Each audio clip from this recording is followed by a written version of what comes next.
Jody-Vance. Hey, and I'm George-Affleck. And today, we're recording late because the Olympics are breaking our hearts. But it's going to be okay because we have... UnSpun.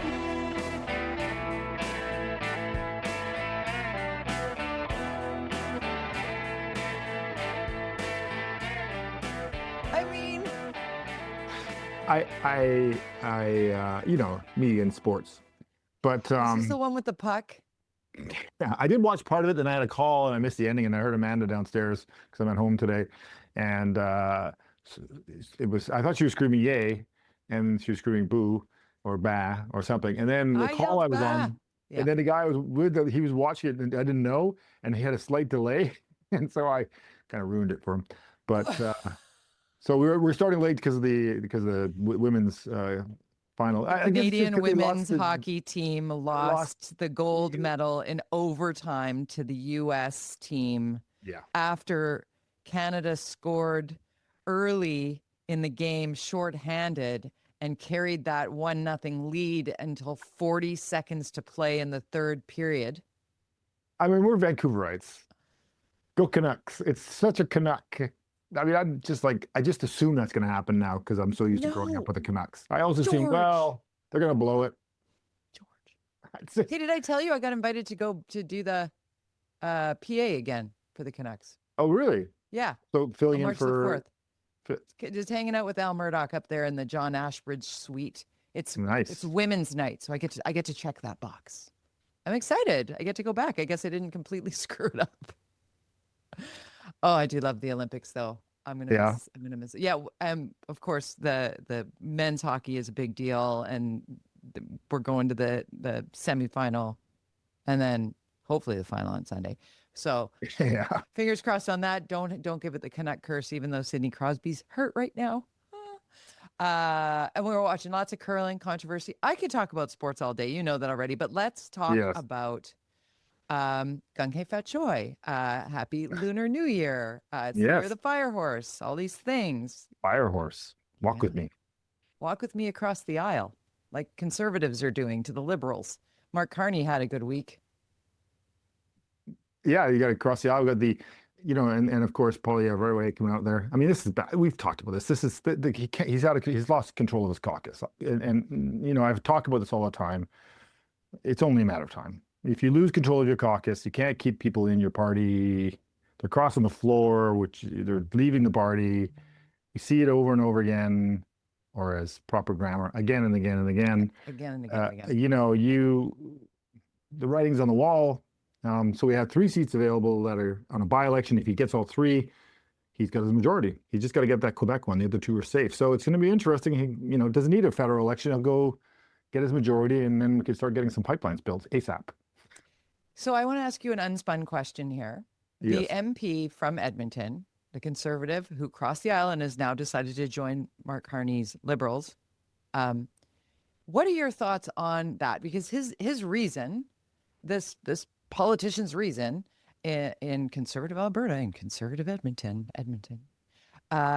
said it was the Davos speech that changed things for him. Like, it's a different time, and do you think his constituents, this is what I'm curious about, as an elected official, you've been one, you work in the lane of politics, yes, communications plug time.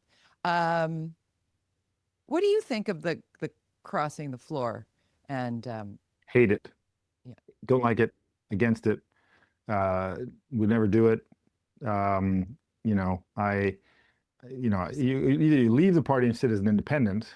But crossing the floor to me is like, okay, I guess I'm just traditional. I obviously the Liberals are very conservative now in a way, so it makes sense what he's arguing. But people voted for you in a big way, 2,000 or 3,000 votes ahead of the competition in any riding. In city politics in Vancouver, that's not very many votes. But in a riding in a town, that's a lot of votes. So it's not cool. City. What's that? Big Canadian city. Yeah, it's true. But even in a big city, you actually win. The margins are much different than a civic election. Yeah, I understand. I asked the question not knowing exactly what your answer would be, but I want that unspun piece of this because So, but here's what I it's think like though. changing teams with Yeah, 40 totally. seconds to play in the gold medal game. It's like, oh wait, I'm going to be part of your Team USA. Bringing I it, see you're winning. bringing it all together, Jody. Nice. No, here's what I believe though, and it's not based on any. It's just it's just guessing. But you see it all the time in politics. But I'm going to guess he'll have a very soft landing when he doesn't run again. He will get an ambassadorship, or he'll get something. He's being promised something. You don't do, unless you're dumb, you don't do something like that without big. And that's what Poilievre was alluding to. Right. Nobody can estimate what that. We won't know until because he said he wasn't going to run again. He said he was leaving politics because his wife was moving to Victoria or all this stuff and blah blah blah blah blah blah blah. So just they for our came in and listeners, said, can I just say that Pierre Poilievre, leader of the Conservative Party, did immediately come out and say, this is dirty backroom dealing by Mark Carney. So welcome to politics, Pierre. right. It's so funny how that works, hey? No problem when we do it, totally a problem when the other guys do, which sounds eerily familiar. I will tell you a funny moment. I went to see David Letterman at the Queen Elizabeth Theatre. So jealous. It was really cool. He did My Next Guest Needs No Introduction with Zach Galifianakis. So so he was shooting. He was shooting for Netflix. Yes, but he did it like a 20-minute, maybe, you know what? I didn't even time it. I was so in the moment. I love him so much. I kind of feel like I was raised by David Letterman and Jim Robson, like between the two of them. They don't know it. But yeah, that last week losing Jim and then being able to see David Letterman live. You've seen him live, right? You saw the late night show, didn't you? Yeah, I saw him in New York. Went and got tickets last minute, kind of. Every day they have those shows you can go in last minute, and we got into Letterman, which was amazing. I also saw Jon Stewart in New York a few years earlier than that, so I saw the two biggies. Yeah, that was cool. And then this week with Stephen Colbert, who took over for Letterman. Right. Wait, before we go to Colbert. Like what a weekend MCs. So what happened to Letterman? I mean, Zach, what a great show that must have been. It's totally. But the voiceover, like voice of God that came through the sold out packed Queen Elizabeth Theatre, which was clearly David Letterman's voice. He like brings up controversy at the Olympics with the double touch of curling.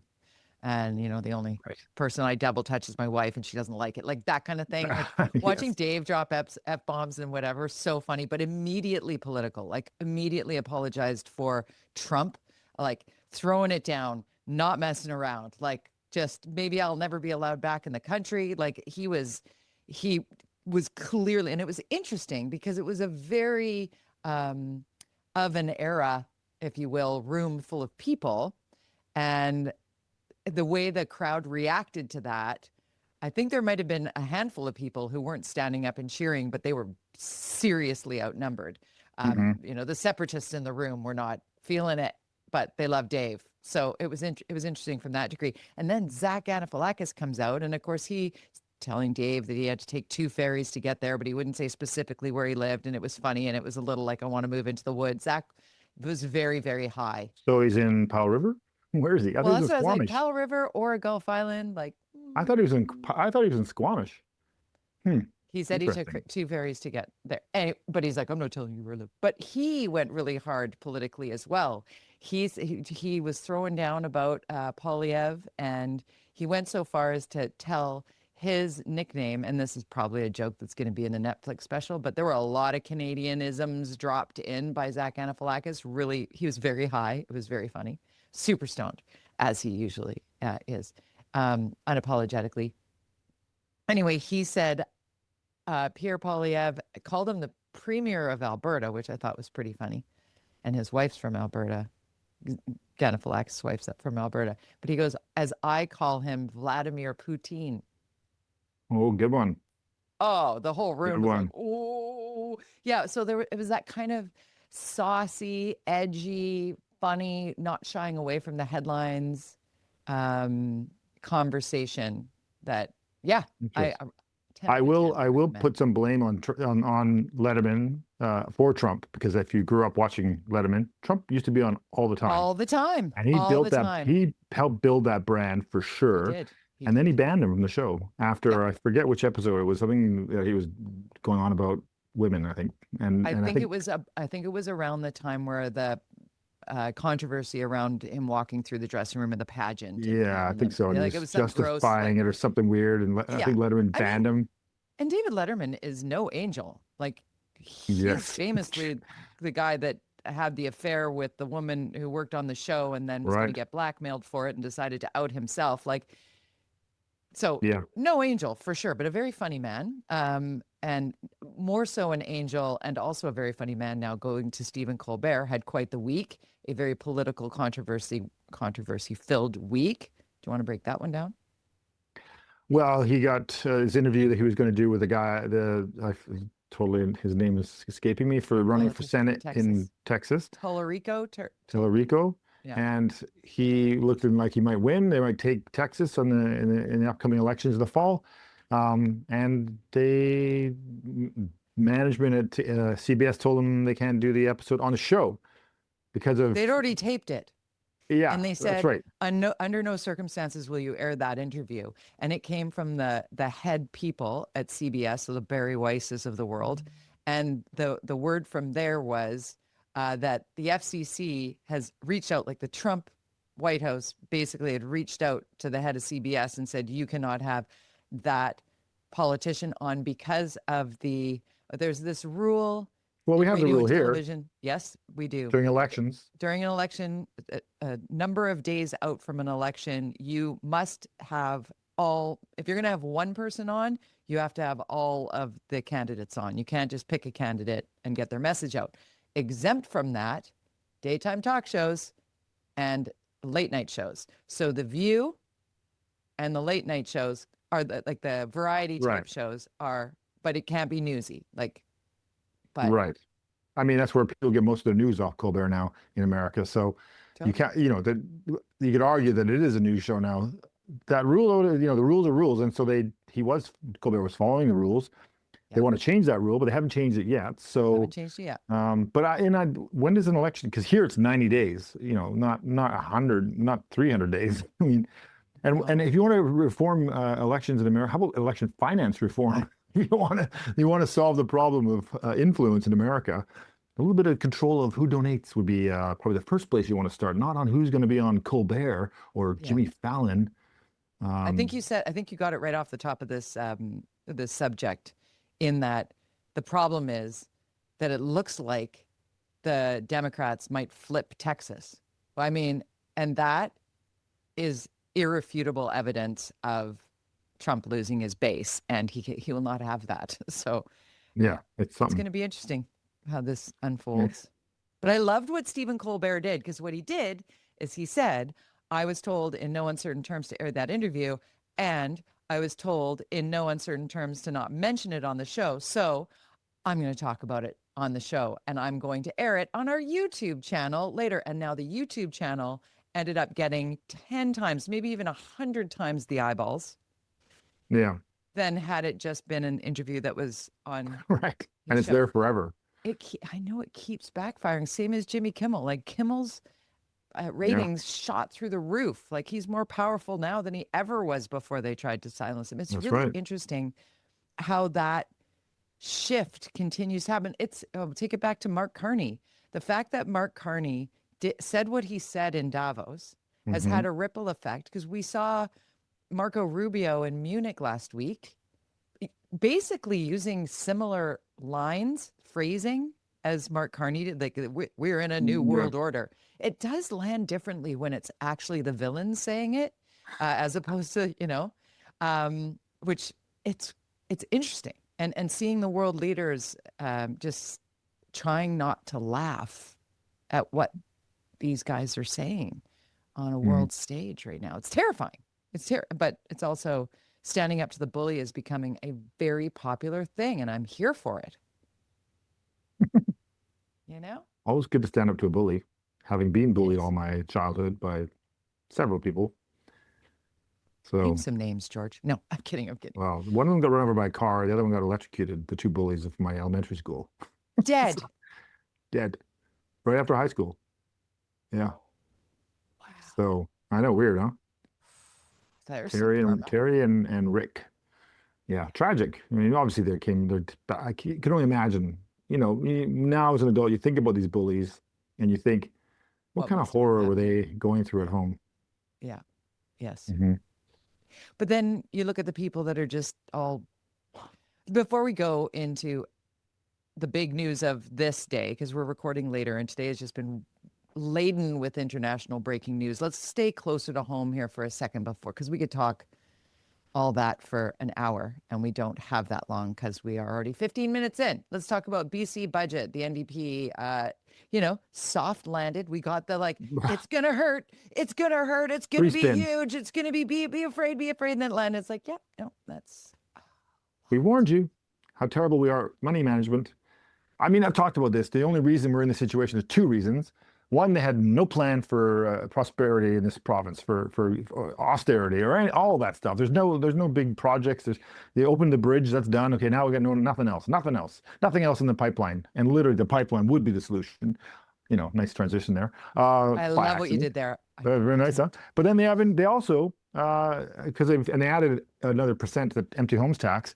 They have thwarted real estate development, and obviously there's the debate about foreign investment, all that stuff. But without that, there's hundreds of millions of dollars they're not getting in transfer payments. So they are the worst money managers that have existed since the last NDP government. And 20, John Morgan 30 years ago. did a fairly good job, and then ran but he was left with those giant surpluses. I mean, and he still blew it. Fair. So, I mean, that's bullshit. I mean, come on. The guy took a bunch of surpluses and turned it into a bunch of deficits. Pandemic. Oh, well done. Not that big a deficits, but it would have been a matter of time even with him. Come on. If you increase staffing by 30% at the government, I agree. You're clearly going to get more costs. It's how math works. Hey, it's kind of like the city of Vancouver government, spending like the bank is, just magically refilling. Also staffed up over those years of vision. They staffed up by 30%. You add $500 million in staffing costs. Guess what happens to your budget? Duh. So one thing that I found interesting that I'm not sure that people saw in the fine print of the BC budget is the change in the property tax deferral program. Did you see that? Oh, no, yeah, go ahead. So many people defer their property tax, right? So basically, you're like 55 plus. Yeah, I'm not paying my property tax anymore. You just throw that on my mortgage. You're deferring it. You're deferring it, but it used to be prime less 2%, and they changed it to prime plus 2%. Wow. Yeah, that's good. So when the argument from the people are that when I die and my house is willed to my son and he sells this house, he'll have to lose that chunk of money that I deferred plus all of the interest that it accrues, because it's just a you gotta mortgage. It's a mortgage on it and it actually does qualify as a debt in your portfolio, so you have to be careful. Yes. And I have friends who've done it, and you have to be mortgage free, I believe, before you can actually do it. You don't. You don't? Okay. Well, then you don't have to be mortgage free before you do it. You can just do it, but it is like a bit of a shock to the system when you realize, because I did it and then I changed my mind. Oh, did you? Okay. Yeah, because I was like, oh, sure, why wouldn't I do that? And then I read up on it and learned more. And I'm like, why would I do that? I'm paying off. If I was 80 or 90 or and I've got a fixed income, I definitely, and I knew my property was, right now my property is down by 10 or 20%. So, I think all of us, everybody's property is down. Mine isn't. Well, certainly the assessed value is down 10% in my place. Mine's up. But the purchase, if I were to sell a year ago, it would be 20 or 30% less now than it was a year ago, for sure. And it's a great time to buy. And, actually I have a project I was working on in Langley and they sold out. So high five me. Stick to the plan. People are buying. You just got to find them. Right. Got to find your audience, find your clientele. Yeah. Okay. So, BC budget, that's a nightmare. I know in Surrey, SPS, we got to I'm just on the budget though, just to end that, the leadership of the Conservatives matters so much because it's theirs for the taking. It's over for the NDP by a lot, unless they choose a leader on the Conservative side that is so unlikable and so potentially on the edge of what people are in the middle, which we talk a lot here, can't accept then you're toast. You'll have another NDP government. So I'm your middle. yeah. And then you'll start hearing, if we get another NDP government, then you start seeing the North going, screw it, we're going to Alberta. Well, let's join this separation movement because they're so tired of it up there. If you go anywhere in the interior, they're like, about the fact so that done. Calgary Airport would be shut down if like the airports would not, you can't leave and have the airspace. Yeah. Like that's not how it works. Like there's so much to that. That's just, yeah, let's not get into that.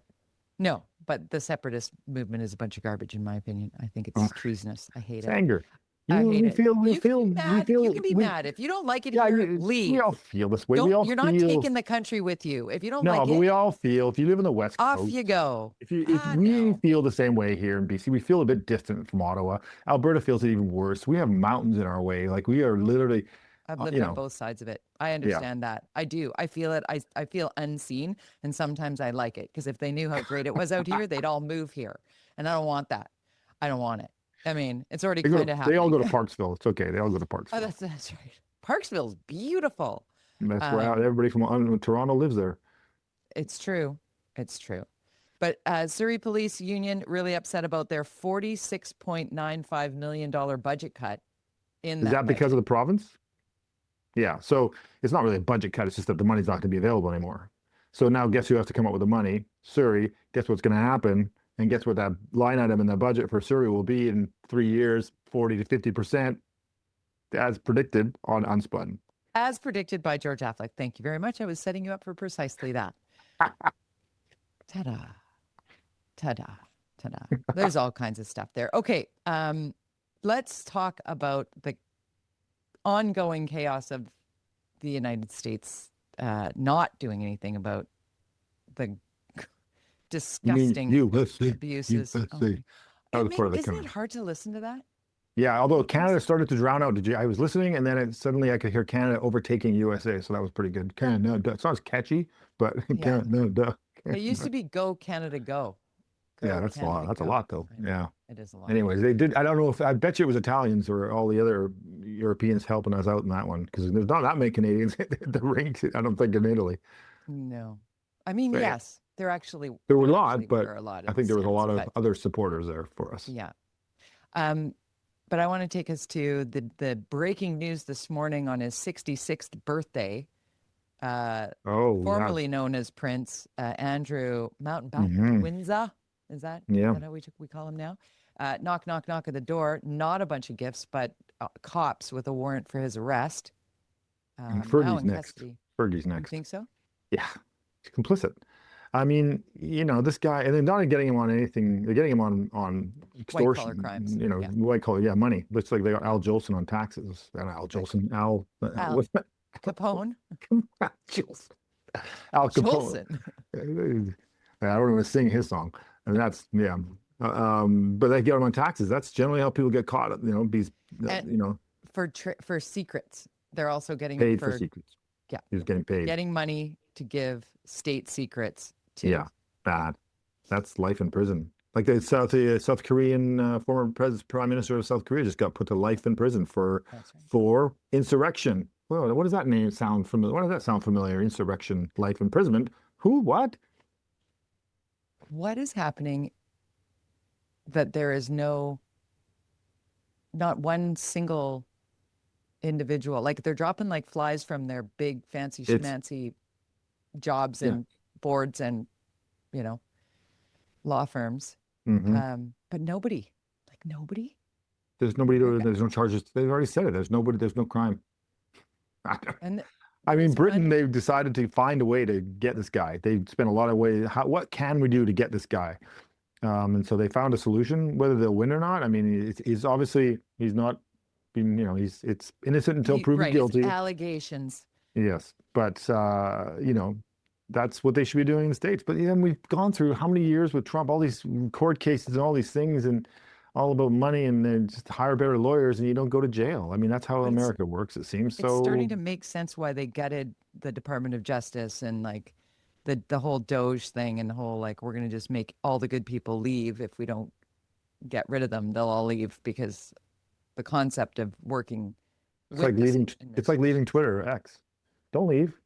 Go on there. and fight the fight. Otherwise, because that's the number one. I talked about this last week. This, if you don't on there, then you're letting the wrong people speak for you. It's like not voting. You got to get out there, be on all the platforms, talk, be a part of it, watch, learn, see what's going on, call it out. I saw one. You person, do. God, you're so good calling stuff out, man. I'm afraid for you sometimes. How the stuff you are willing to put yourself on the edge of. Like, well done. I mean, I think it comes from my grandmother, who is Danish. Oh yeah, Who was like, you have to stand up. You have, because I don't think anything I'm saying is terribly controversial. I just think it's like ethical. Like just, I don't know where my line is, because I read a great quote from somebody in an article that was all about the helplessness of the times that we're in, and reflecting back in history of the helplessness in decades past. And I just spent a lot of time talking with my grandfather about that, who was a veteran of World War II. And, I'd ask him, what were people thinking? Like, what was happening? Where was everybody? Like, what, and what's the lesson? And in this article I was reading, it's like when you're feeling super helpless, and Professor Scott Galloway talks a lot about this, and I really enjoy him. It's like action soothes anxiety. And I think a lot of what my active vocal side of, like, not promoting is the wrong word, but uplifting, or I don't even know what the right word is, adding platform to some things, because my platform is this big compared to most people, is a small act of good. It's the least I can do, is what it feels like for me. It's the only way that democracy can be saved, by people being willing to put themselves out there.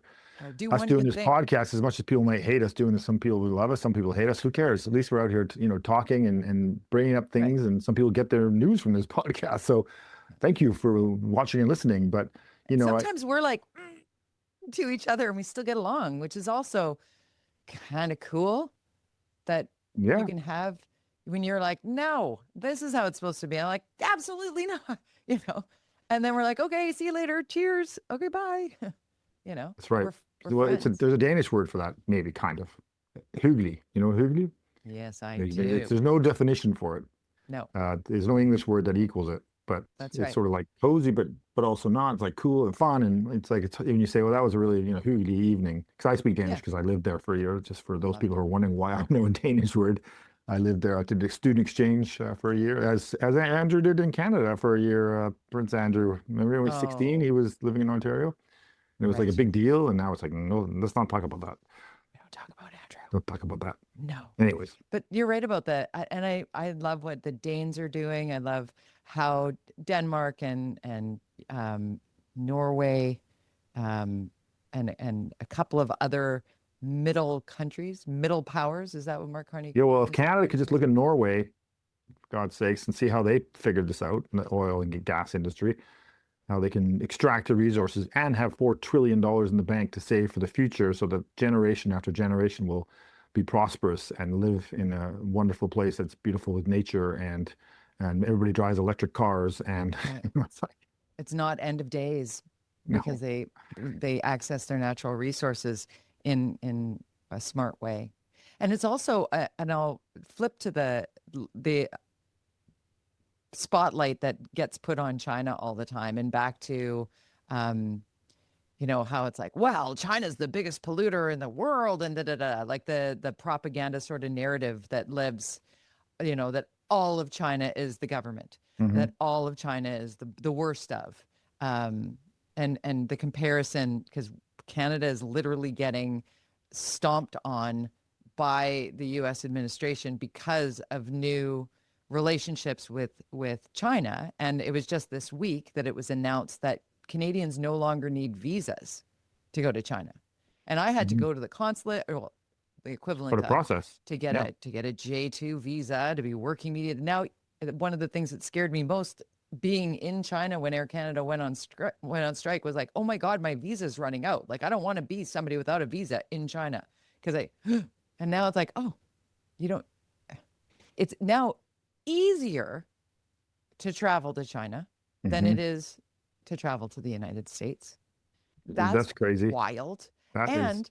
while we're going in North America now, it's big, beautiful coal. And I mean, he's bringing back DHT. Like he's like, how can we make this aerosol spray or whatever next so we can really ruin the ozone? How we bring that back? It's wild. And then one of the big takeaways in China was how unbelievably green and clean and electrified our lunch is getting eaten. Yeah, they have massive wind farms and massive solar farms in the middle of the desert. For those who don't, there's a desert in China, and they have these massive, and they've actually come up with technology because the thing with electricity, I think I've talked about this before, is how fast you can transmit it through the wires, right? It loses its energy. And they've come up with a whole system for that now to speed up the process and the distance. And then places where it holds and it regenerates and then it goes to the next, like it leaps. It's really, yeah. Anyway, for no purpose other than just personal experience of, I once in my mind looked at the world a certain way, and it's really shifted in just a year. Well, also having 500-year plans is good too. I guess that's what China has. That. And they don't Trump ask you if you'll move your house. And Trump has a 2-year plan of how much money he can grift off of the taxpayers of Vancouver or Canada, U.S. What was that one today? That I saw. Oh, the $3 to $5 billion going to the peace. He's extracting it somehow and creating a fund for this organization that he created, full of authoritarian leaders. Yes. Who have to pay the Board of Peace $100 million each to join, and likely no oversight. It's madness. It's crazy. And he's the chair, even after he's no longer president. And it's totally up to him who's in. How can Americans be okay with this? How can they not be rising up? Like, I don't get it. They're all frozen. They're frozen in time. Just like we don't know what to do until November. Everybody is banking on something happening in November. Must be. I'm skeptical that much will change, really, but. And that scares me, George, because you're often right. I hate to say that. And you know what? I know for sure. I'm good at keeping time, and we're over. So find us on social media. You can find George on Twitter at George_Affleck, and I am at jody-vance. You can watch me walk the line with what I post, or you can actually repost the stuff I'm posting, because I try and make sure that it's accurate, not AI generated, and sourced and resourced. And don't worry about the people in the comments around my social media. I don't read them. And if I happen to have one pointed out to me that is particularly egregious, it just shows me who to block. So don't worry about that. At jody-vance, at George-Affleck on every other platform, because somebody took it on Twitter. So it's George_Affleck on Twitter. UnSpunPodcast.com. Like, subscribe, share with your friends. Rage click. Do it. See ya. See you later.